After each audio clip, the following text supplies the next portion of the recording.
Hi guys, Maikeru here. This is my video on one of the new lunar spells, Fire Urns. This spell is really strong. I profited over 5 mil GP an hour and got 300k crafting experience an hour at the same time. This means that this is easily the most profitable crafting method out there. It's also somewhat decent crafting XP, to be honest. So without further ado, let's get into this video. This is a lunar spell that requires 82 magic. It can then be used on any decorated urn or an infernal urn. But infernal urns aren't worth that much money, so I would recommend having 76 plus crafting to make decorated urns. The lowest one is fishing at 76, and then others are higher levels. Urns change constantly, so I would just check the market on which urn's selling well and then make that one and sell that. Sometimes one urn will stand out over the others and be like 500 GP more. As you can see in my setup, I have my inventory filled with soft clay and my yak filled with soft clay. You can also use a war tortoise if you don't have the summoning level for a yak, and the war tortoise works just as well. In your worn inventory, you want to have the artisan's outfit if you own it for 6% more XP, an elemental battle staff to give you all of the elemental runes, which means you only need an astral rune to cast this spell. So you either want a rune pouch with astral runes in it or astral runes in your inventory. I also run a brooch of the gods. The brooch of the gods doubles the chance of saving soft clay and making an additional unfired urn. You get a lot of soft clay saved and unfinished urns bonus by the crafter alone, and when that's doubled by the brooch, it's just insane. Really helps with profit.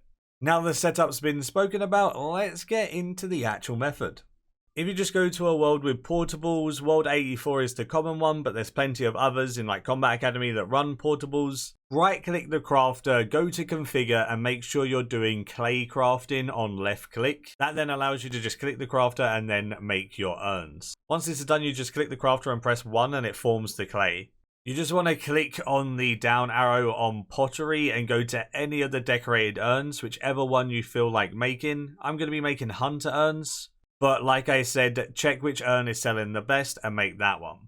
Then the final thing you need to do is set up your action bar. You want to right click the summoning icon above your action bar and go to select follower interaction. You want to set that to take Bob and accept. This will then allow you to keybind take Bob to continuously refill your inventory and make as many urns as you can before banking.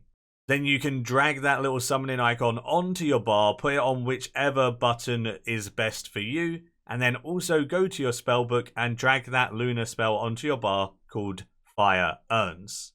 These are the only two keybinds you need. Then you just go to the crafter, click the crafter, form your clay, make a full inventory of decorated urns while taking from your bob the whole time. I would always end with 27 urns in my inventory, then I'd press the Fire Urns spell and fire all 27 as well. Then you would repeat this process over and over and over again. Like I said, you do proc additional unfinished urns when firing your urns. As long as you're still standing next to the crafter, even the spell will proc this.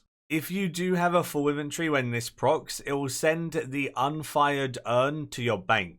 So you do want to check your bank here and there for some unfired urns, as that will really increase your profit firing those ones as well.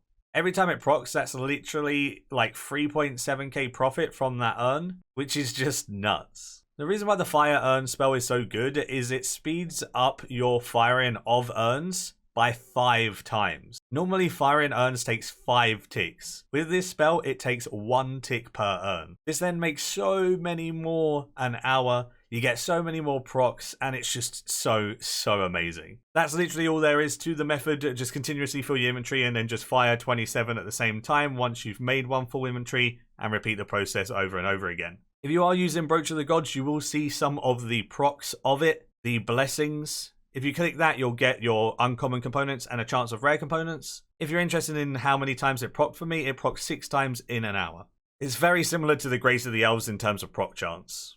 As you can see, Rune Metrics tracks the XP perfectly. It has 176k magic XP and 297k crafting XP, but the GP says 6.5 mil. It's not calculating the money I'm spending on astral runes because they're in my rune pouch. So I'm gonna get all the maths done and show you it in a roundup.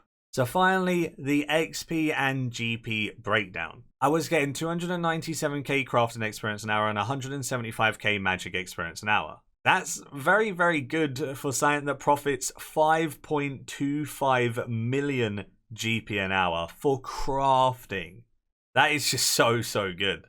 I fully made and fired 1,950 urns. That was 8.26 mil. The urns sold for 150 GP under mid instantly, and obviously that includes my crafter and brooch procs. If I slow sold them, I may have been able to get a little bit more money. I used just under 2.9k soft clay, which cost me 2.17 mil at 750 GP each. Also remember the crafter and the brooch saves clay being used as well. So even though it's 2 clay per urn, I use nowhere near 2 clay per urn. I also used those 1,950 astral runes to fire my urns, which cost me 846k, which was just over 420 GP each. Elemental Battle Staff covers all the other runes, so you don't have to worry about those. And then that all totaled to 5.25 million GP profit per hour, 300k crafting XP, and 175k magic XP. This spell is so good. Obviously the brooch does have a big weight to this, and you probably would only make about 3 mil GP an hour without the brooch procs,